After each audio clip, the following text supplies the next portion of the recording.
What's going on, guys, and welcome back to another episode of the German Bear podcast. And today we want to talk about one of the biggest impact performances in the loss of the Chicago Bears against the LA Rams in the playoff divisional round. Today I want to focus on safety Jaquan Brisker and talk about if he should be on the Chicago Bears in 2026 or not with his contract coming up.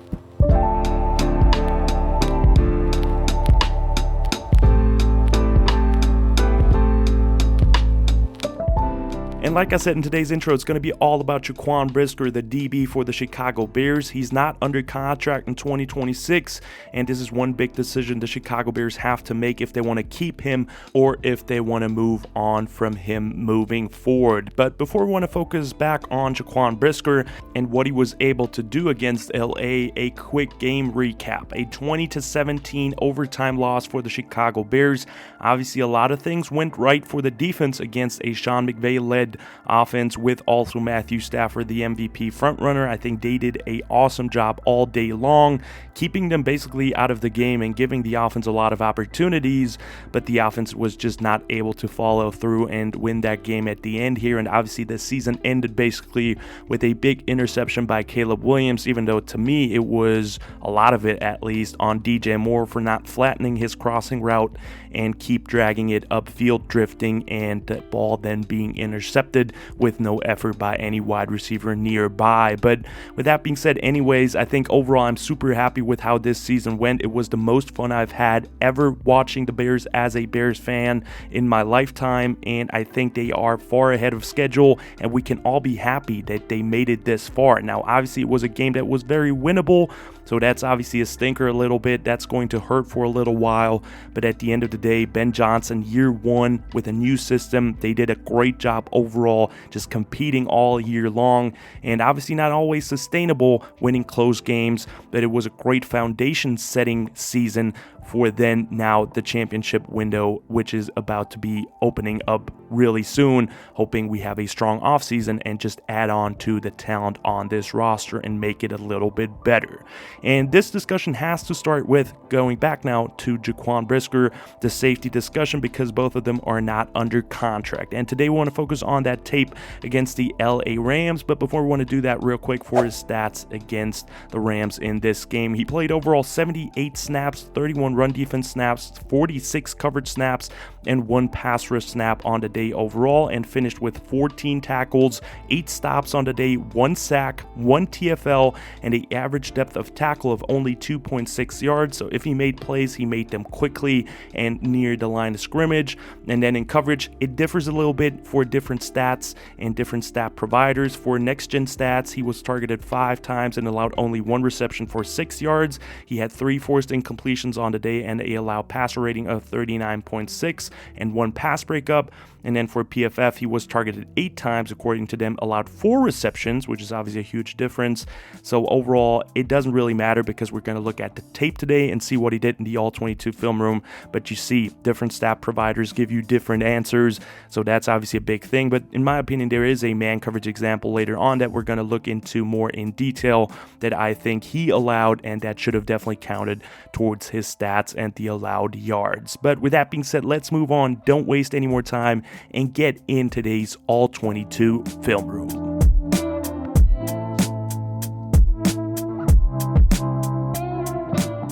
And for today's film room episode, we want to start off with the categories. I did do 3 categories for today. The coverage category with 2 subcategories, man and zone coverage. Then we're going to look at his run defense and finish off the day with his ability as a blitzer. And starting off with his coverage ability, talking man coverage first, he had overall 46 coverage snaps, and 21.7% of those snaps were man coverage reps against the LA Rams. And that is a pretty big drop off compared to last week's game in the wild card against the Packers, where Brisker specifically was in man coverage for 45.2% of his reps on defense. Now for the good in man coverage for Jaquan Brisker in this game, I loved his physicality at the line of scrimmage and at the top of the route. He did a good job of disrupting the timing, especially against tight ends, and he showed also the ability to take tight ends out of a game one-on-one whenever he was targeted in man coverage one-on-one against tight ends specifically. He didn't allow anything that game and was a complete lockdown, so I loved him improving in that area. It was obviously a big pre-draft knock and still a knock while he was in the league so far all those years for the Chicago Bears, but he really locked up some tight ends in this playoff run overall against both the Packers and now specifically against the LA Rams. And he also showed good eyes in man coverage against switch releases, not being fooled, and Simonson also switched for the DBs, so he did a good job of staying patient and just going with the flow literally. And then when rotating down into cover one, because they did like to start off in two high structures even in man coverage, he did show solid hips and change of direction in those examples, in those reps as well. As we now want to focus on a couple of plays more in detail, starting off with a 1st and 10 situation for the Chicago Bears defense as they are in a cover one man blitz situation against a 2x2 set here by the LA Rams offense. And what they're running to Jaquan Brisker's side here is basically just a pick play, potentially designed to free that tight end here, who's going to play one-on-one with Jaquan Brisker in man coverage in that situation. Number 18 is going to run a out and up route in that situation, so it kind of looks like a wheel route. The difference, we'll talk about that in a second, and Puka Nacua is, I think, just trying to pick off Jaquan Brisker here, forcing him to go underneath and free that wheel route, and he's just running a quick 5 and in, and the entire defense is going to play cover one man, and we're going to blitz DeMarco Jackson into the B gap here to the left tackle side, and we're going to slide and knife inside with Austin Booker here into the left side's A gap, trying to just confuse the pass protection here and trying to blitz here with multiple players up front. And that blitz doesn't actually hit home, so it's very important that the secondary at least covers for a couple of seconds longer, and they definitely get that done. And the biggest part here that we're going to talk about is obviously Jaquan Brisker. He has a great rep against the tight end here, who's, like I said, running a out and up route. It is kind of like a wheel route. The only difference is that we're glancing back on the out part of that route to the quarterback. We're trying to get the safety to jump the flat here, and then it should be wide open as soon as we convert it into a wheel. But Jaquan Brisker here does a great job of staying patient, reading the hips and the feet of the tight end, not his eye candy with the eyes going back to the quarterback, and then is playing it from the top down, taking it away. And I love that he gets his hands on him after the wheel conversion, is physical at the top of the route here, and he himself gets his eyes back to the quarterback then and locks down the tight end to force a inaccurate throw here by Matthew Stafford. Great first play, man coverage against a not easy route to defend here by Jaquan Brisker against a solid tight end, and he did a great job of getting his eyes back to the quarterback and making a potential play on the ball, even though the throw is not very accurate. And now quickly moving on to the second play that we want to look at in the man coverage category, this time a 2nd and 7 situation where the LA Rams are in a 3-by-1 look here, where they're going to just run a simple stick concept here with a slot fade by the number 2 receiver on the 3 receiver side, Devontae Adams. And then on the single side, you have number 84, one of their tight ends, once again, also running a outside release go in that situation. And the Chicago Bears are in a 5-1-5 personnel look here, running a bear front. So you got a nose technique, 2-3 techniques, and 2-5 techniques, 5 defensive linemen in on the play, and they're going to run once again a cover one man here. So Jaquan Brisker is going to play man on man to that single side tight end defending that go route, and you have Kevin Byard playing a deep middle here, just reading the eyes of the quarterback. And first of all, before we want to look at the coverage here in this rep, first of all, a shout out to Andrew Billings, who was winning quick here against former Bears center Coleman Shelton, and he was forcing a quick decision here by Matthew Stafford. Now, obviously, he's not going to be that affected by it because Matthew Stafford is an elite quarterback and he doesn't fold under pressure. But still, a quick shout out to Andrew Billings here for winning quick at nose guard here, 0 technique, straight up over the center. So great job here by him. And now shifting back to Jaquan Brisker, like I said, one-on-one on a deep outside release go route here. He answers the bell once again in man coverage, does a good job of pressing at the line of scrimmage here, being physical once again, keeping up with the strength of a tight end here, and is slowing him down at the release point here to take control early in the rep. And then he is sticky in coverage down the field, attached to the hips, not handsy by any means here in this rep, is staying patient and then makes it difficult of a throw here and plays the triangle here of number 84. He doesn't get his head turned around, but if you cannot get your head turned around, you have to have good timing. You better have good timing or it's going to be a potential PI throw here, but he does a great job of staying patient, like I said, not being too handsy, playing through the triangle here and makes a play and forces another incompletion, a difficult throw for Matthew Stafford, and they're once again unable to convert, even though they're targeting Jaquan Brisker here in man coverage. And then lastly, I want to focus on in this category on the one play that I thought he was beat on in man coverage. The Chicago Bears here in that situation are in a muck front and they're running cover 0. So it's going to be a all-out blitz. You got 4 players going on routes. You got 4 defenders playing man coverage on those. And they're running just a mirrored version of the bow concept. So you got a underneath component, a sit, and a dig also from the outside receivers right here. And it basically turns into a pick play here. So I don't know if this should have been a penalty on Puka Nacua, because yes, sometimes you can sell it really well, but in my opinion, it just looks like he's truly seeking contact, and the Chicago Bears have been called for much less in those situations. If you saw the full season, they have been getting some terrible penalties on pick plays, and unfortunately here, it doesn't get called on them. But if we look at Jaquan Brisker, I still would have loved for him to play over the top here and not try to undercut it here.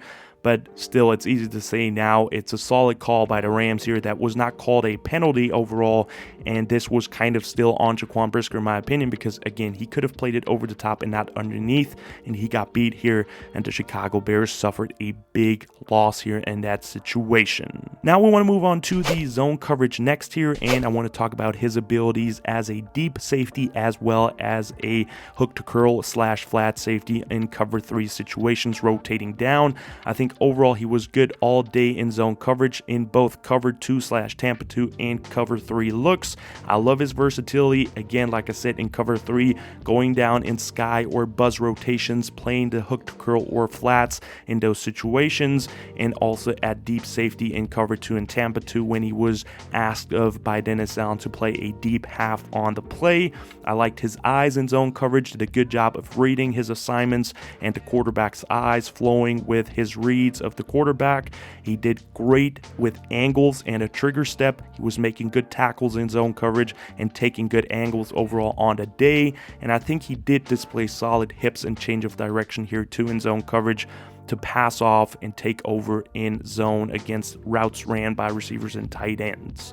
Now we want to quickly move on to the examples here in the zone category. The first one, a 2nd and 10 situation for the Chicago Bears defense, again in a muck front look, with also Jaquan Brisker being walked up to the A-gaps here with Tremaine Edmonds in that situation, and what they're running is a 5-man blitz with cover 2 in the back end here by the secondary. So you're going to have Jaquan Brisker drop out and play somewhat of a middle to hook to curl zone towards the trip side here, and what they're running is once again a stick concept here with a slot fade by the number 2 Davante Adams, just like the previous play we talked about more in depth, but this time the backside is not running a go route, the tight end, he's running a dig route on that play. And what happens here is for Jaquan Brisker, like I said, he plays that hook to curl to the 3 receiver side in that situation, and what I do like here by Jaquan Brisker is that he has some urgency to his drop here out of the muck front look. He sees the quick hitch here by the number 3, number 15 here, triggers and prevents a bigger gain from happening. It's 2nd and 10. It's setting up a 3rd and 4. That's completely fine. Rally and tackle in zone. He does a good job of stopping him on the spot here and sets up a nice 3rd down situation here. So I like this play here in zone coverage. And then the second one that we want to look at is a 3rd and 11 situation now, where they are again in a mugged up front look, and they're going to drop into a Tampa 2 situation right here, and Jaquan Brisker is playing the deep half here to Puka Nacua's side, and you have DeMarco Jackson, who's walked up into the B gap here in that situation, who's going to play that deep middle zone on Tampa 2. You have both the nickel and the dime corner here with Kyler Gordon and CJ Gardner-Johnson playing hook to curls, and then you have the rest of the guys blitzing and rushing with 4 players in that situation. And for Jaquan Brisker, he does an awesome job here dropping into his deep half here, opening his hips, but also playing the quarterback's eyes. Because what happens here is the LA Rams run a deep concept here. They're trying to take a shot here with this walked up front for the Chicago Bears. So both slot receivers are just blocking, chipping, and then getting out into the flats. And you have Devontae Adams running a inside release dig here, and Puka Nacua running a corner go in that situation. And I love here that Jaquan Brisker, like I said, is playing the quarterback's eyes at the same time while dropping back into his deep half.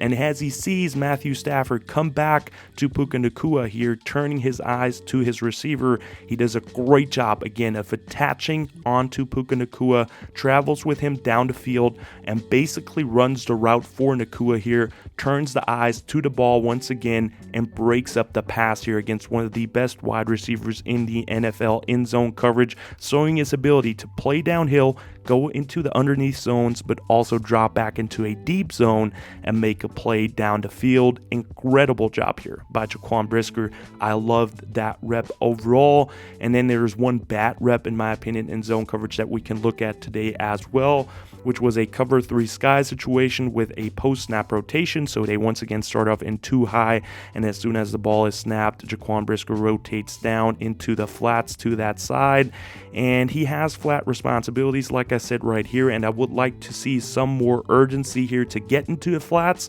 The Rams hit a quick hitch to the flats on that side, and Brisker does make a tackle here, but the gain could have been minimized here at least, or maybe even fully broken up the pass if he was just a little bit more urgent and fast into the flats right here. And now we want to move on to the third category for today, which is his run defense performance. And I think overall he had a great day against the run from his safety position. He was really gap sound all day long. He played his gap responsibilities really well. He was able to fit the run from multiple alignments and depths. So we're talking if he was walked down into a hook to curl linebacker alignment, or also just from deep at safety. If he was rotating down post snap, he was able to make multiple plays on the ball. He had some solid tackles overall against the run and did a good job of being the last man against the run, saving some bigger plays from happening if the linebackers were not able to make a play.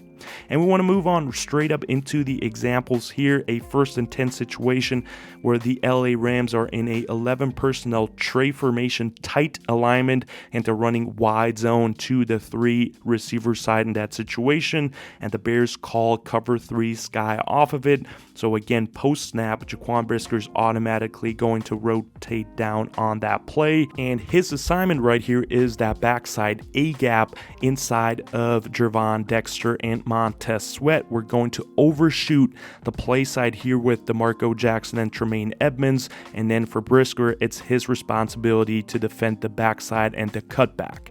And like I said, as the Bears do so, they overplay it, the front side with DeMarco Jackson and Tremaine Edmonds. Everything funnels the run to the cutback lane backside, and Jaquan Brisker himself does a great job of playing that responsibility, beating the backside combo block, which is supposed to work to him, to the spot, and he's filling in and makes a huge tackle in space against Kyron Williams in the hole for no gain. Such a awesome play here by Jaquan Brisker, and a huge reason why he is such a versatile piece for this Dennis Allen defense. So I loved this rep right here by Brisker. And then the second one is even better by him, and maybe my favorite rep of the entire day. This time a 1st and 10 situation for the Chicago Bears, and what the Rams are doing is the entire offensive line, except for 84, the attached tight end in that situation, they're going to run wide zone to the left here, including the running back, and number 88, who is in the slot in that situation, is going to motion over, and he's going to get a jet. So he's going to run a reverse in that situation. It's going to be a quick handoff from under center by Matthew Stafford, and you have 84, the tight end, on the backside of this run, going out and cross-blocking Jalen Johnson, and Puka Nacua also cross-blocking, going inside to CJ Gardner-Johnson, and they're just trying to catch the Chicago Bears off guard. They want everything to flow with the wide zone, but actually run it on the opposite side, outside, with that H-jet motion right here. And the Chicago Bears are in a 2-high look, and it turns into a cover 3 sky as soon as they see the H motion. It's a auto check, and Jaquan Brisker is going to walk down in that situation. And Like I said, they run H-Jet here, and Jaquan Brisker with a incredible rep to turn this into a no-gain play here for the LA Rams offense. Quick recognition early off the motion, first of all, which, like I said, automatically rolls him down into his spot. And then he has great eyes, identifies the jet and the handoff, and proceeds to take a perfect angle downhill, which at first forces the ball carrier to cut back inside, knowing he has reinforcements from the inside. It makes total sense. First of all, overplaying it at, and then he puts his foot in the ground with great leverage, and then textbook worthy, gets low and stands up the runner for a tackle for no gain in that situation. Like I said, reading and identifying the play quick here in that situation, overplaying it first to make him cut back, then triggers down and makes a perfect lowest man wins tackle here in that situation for a big time tackle for no gain here. So I loved that rep, one of my favorite ones of the entire day.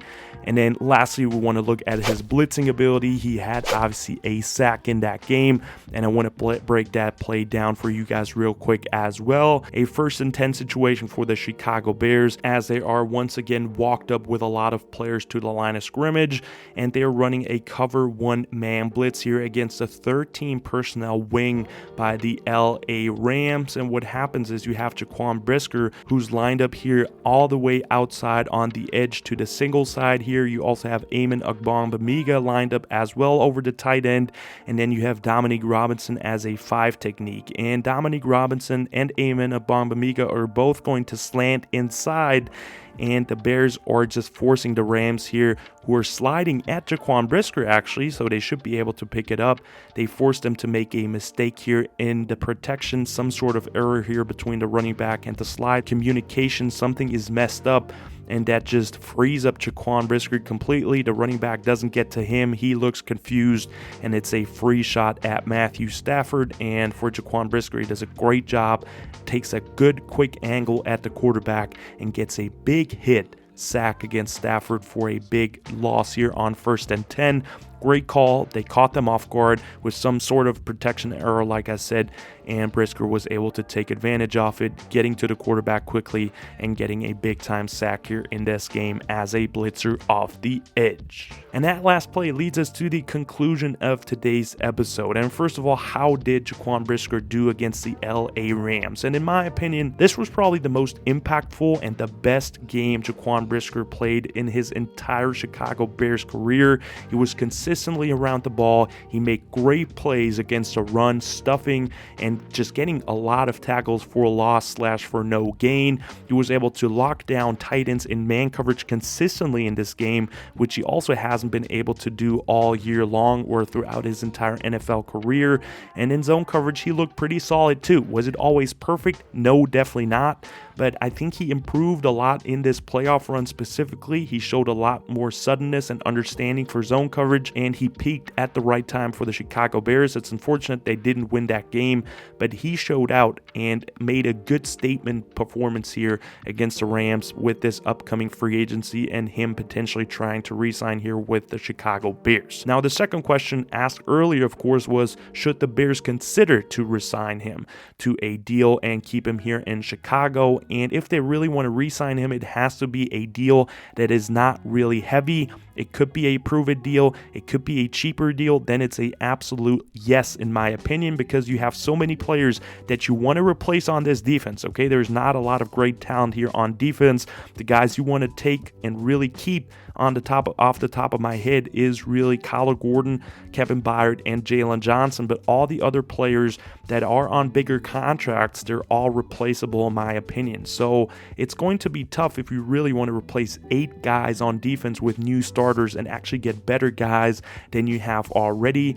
So it's going to be tough, and I think with Jaquan Brisker just being a solid player that knows the system, it would make sense to bring him back. Now, if he really wants to test out free agency and he gets a lot of big time offers, I think it's time to let him walk. I don't want to overpay for him because he's just not consistent. He had a great playoff run, but throughout the rest of the season, he also struggled a lot at times himself as well. So for me, if the price is right, it's a no-brainer. You bring back a player that has a lot of versatility for this defense for Dennis Allen. You can be creative with him, but it is just dependent on the price. If it's cheap, if it's a prove-it deal, absolutely, I would love to have Jaquan Brisker back, but if it's going into a bidding war, you don't want to overpay for him. That's for sure, in my opinion, as well. And with that being said, guys, that's the end of today's episode. I really hope you've enjoyed it. Overall, thank you guys for supporting me all year long with all those film breakdowns. It's now going to shift into the off-season content. We're going to talk a lot about free agents, the draft specifically. I'm a draft nerd, so there's going to be a lot of content about that, and also obviously about all the personnel decisions and still film rooms, all season film rooms on a couple of Bears players' performances. But I really hope you've enjoyed today's video. So if you did, please feel free to like and subscribe to the channel. It's completely free, but it supports me in a lot of ways, building this amazing community right here, talking Bears ball and just my passion. And with that being said, I see you guys in the next video. And until then, and as always, bear down.